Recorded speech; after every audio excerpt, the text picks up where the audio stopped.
بسم اللہ الرحمن الرحیم۔ شروع اللہ کے نام سے جو بڑا مہربان اور نہایت رحم کرنے والا ہے۔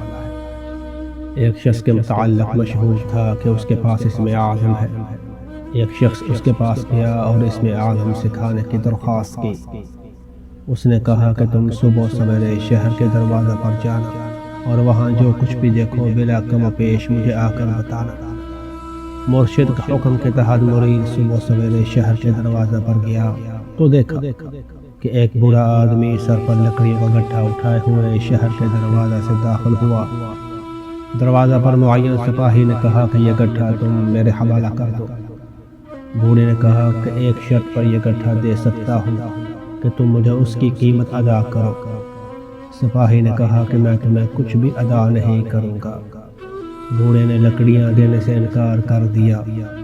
سپاہی نے زبردستی وہ گٹھا بوڑھے سے چھین لیا اور بوڑھے نے تھوڑی بہت مزاحمت کی تو سپاہی نے اسے بہت زیادہ مارا۔ اس کے سر سے خون نکل کر اس کے چہرے پر بہنے لگا۔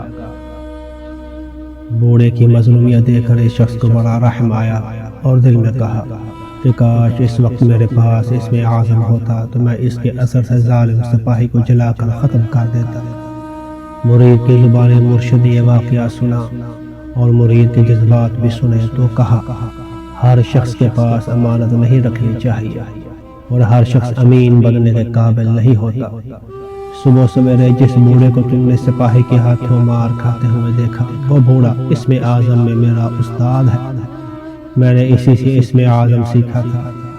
اس نے سپاہی کے ظلم کو برداشت کیا اور اس کے ظلم کو نظر انداز کر دیا، جبکہ اس کے پاس اسم اعظم بھی تھا، مگر اس کے باوجود سپاہی کو بد دعا دینے سے اجتناب کیا۔